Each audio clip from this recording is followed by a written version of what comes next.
ese recién nacido pequeño que justifica el uso, esto me va a garantizar que voy a tener probablemente un menor trabajo respiratorio, voy a tener una menor necesidad de ventilación, y esto me indica también de que voy a tener también una menor pérdida insensible por vía aérea al ventilar apropiadamente y humidificar mi ventilación apropiadamente.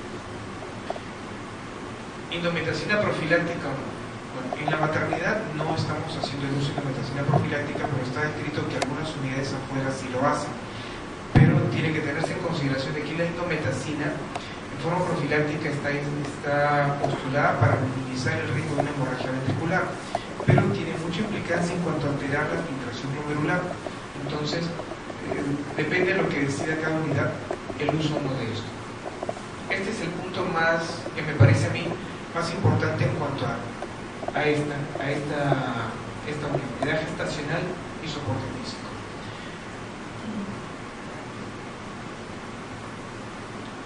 ¿Por qué? Porque el soporte físico es la piedra angular en el manejo de la pérdida insensible. Tengo 4 factores básicos: piel, fuente de calor, oxigenoterapia y función vital. La oxigenoterapia básicamente implica humedad y temperatura apropiadas de cualquiera de las formas de ventilación que yo esté administrando. Con una temperatura apropiada y una humidificación apropiada de la forma de ventilación que administre, garantizo de que ese niño va a tener menos trabajo respiratorio y por tanto menos pérdida insensible. Funciones vitales. ¿Por qué? La frecuencia cardíaca, la frecuencia respiratoria, presión arterial, presión venosa central, cuando llega a hacer falta, oximetría de pulso, temperatura y uresis, nos ayudan a valorar cómo se está dando la respuesta en un recién nacido. 1, 2.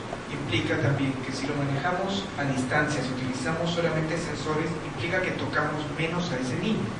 Cuanto menos toquemos a ese niño, manteniendo lo más acorde al concepto de manipulación mínima, al tocarlo menos implica que le quitamos las cubiertas menos. Al quitarle menos tiempo a las cubiertas implica que hay menos pérdida a través de la piel. Esto por lo menos durante la primera semana de vida de ese bebé. Piel. Bolsa de polietileno, cubierta de la cabeza, temperatura y sistema de recambio de aire en la unidad y fototerapia. ¿Qué implica todo esto?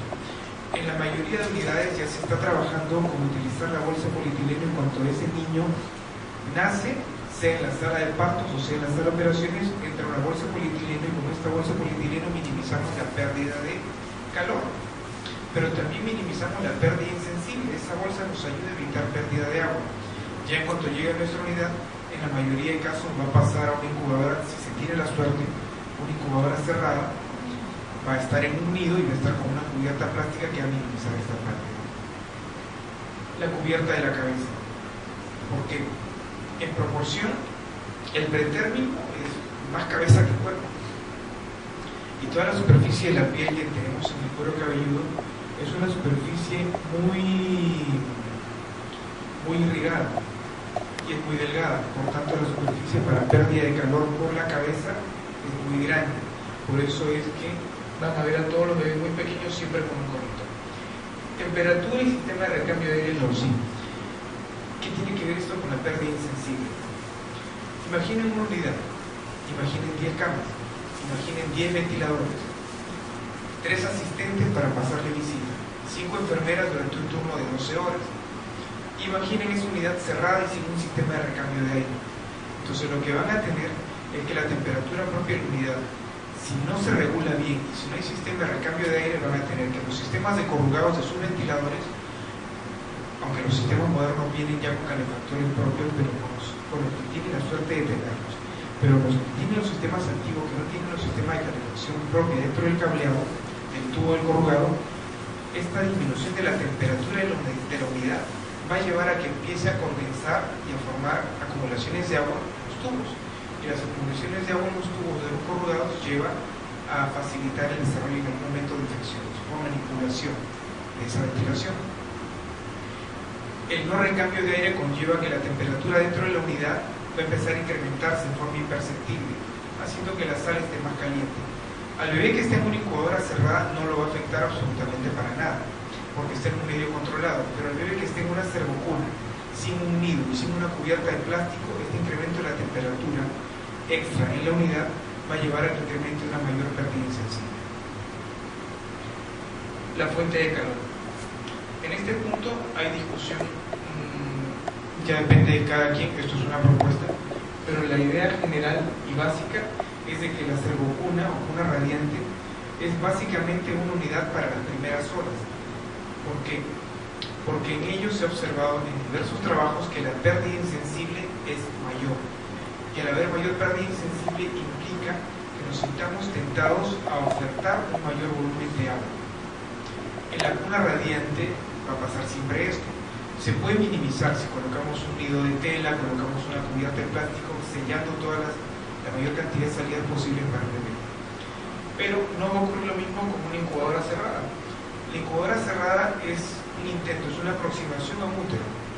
Es un ambiente controlado con temperatura que se mantiene bastante constante mientras no la abramos, que mantiene una humedad constante mientras no la abramos y nos permite evitar una mayor pérdida insensible. Esto es del libro de Tapia que todos conocemos. Y está, si se fijan, esta es de la edición anterior. No tengo la edición última todavía. Pero vean en qué momento consideraban los rangos de peso, ¿no? La sobrevivencia que ellos dan era por encima de 1000. Me parece que en la última edición ya están trabajando con pesos mucho menores y los rangos de temperatura no son de 35 grados, son mucho mayores, por ejemplo, el más chico. ¿Por qué esto? La idea es mantener un ambiente térmico neutral. Al mantener yo un ambiente térmico neutral, minimizo la actividad metabólica de ese bebé y minimizo la pérdida de calor. ¿Qué es básico en este manejo esos primeros días? Control de peso. Punto de mucha discusión. Diuresis, electrolitos, la glucosa y el balance hídrico. Con respecto al peso, hay unidades que han decidido trabajar con el peso de nacimiento para hacer sus ajustes de agua en función al peso de nacimiento durante la primera semana. Quienes sujetamos esa decisión vemos esto, ¿no? Se puede dar un incremento. Si a la vez de eso no pesan al niño, incrementan el aporte de agua de forma sostenida y cuando se dan cuenta ya tienen un niño que ganó peso en un periodo en el cual no debió ganar. Y en los niños en que se desarrolla este proceso termina desarrollando mayor necesidad ventilatoria, algunos desarrollan ductos y por ende algunos desarrollan broncoesplasia pulmonar. Por eso la mayoría de trabajos y la mayoría de autores proponen que el peso debe ser cuando menos cada 24 horas, lo mínimo. Algunos autores proponen incluso en ciertas situaciones el peso cada 8 horas, aunque esto también es bastante difícil. ¿Por qué? La realidad es aplastante. Quienes proponen el peso con cada 8 horas, o sea, bastante frecuentemente, disponen de tecnología que la mayoría de unidades no tenemos. Son incubadoras que tienen balanza incorporada, que van a registrar una tara y van a registrar una variación. Entonces es factible para ellos hacer el pesado cada 8 horas. 2. Nuestras unidades, la mayoría, disponen de incubadoras, sí, pero seguimos pesando en la balanza seca que utilizamos casi todos. Y eso implica dos cosas. Una, que voy a abrir las portolas y voy a sacar al niño a una humedad que va a estar oscilando entre un 40 y 50%, que es la humedad promedio de cada unidad. Voy a sacar al niño a una temperatura que va a estar entre 22 a 25 grados, porque la mayoría, como no tenemos sistema de recambio de aire, cuando se pone una temperatura en unidad a 26 grados, estamos que sudamos como pollos y nos recalentamos y no soportamos hasta la unidad. Entonces el niño sale nuevamente a un ambiente seco y frío. Entonces se incrementa su pérdida. Segundo punto. Tercer punto, implica que voy a tener que tocar, implica que voy a tener que coger ese bebé, desplazarlo, voy a tener que volver a colocar después los sensores. Si tengo suerte que tengo los de clip, perfecto, no pasa nada. Pero si como en algunas unidades tenemos solamente los de chupón 15 que entran por presión, cada presión que estoy colocando causa dolor. Y eso incrementa actividad metabólica y incrementa la pérdida insensible. Entonces, por lo menos un peso cada 24 horas, uno para no agredir tanto al bebé, por lo menos. Idealmente debería ser, si se puede, los más delicados y tenemos la facilidad, cada 12 horas.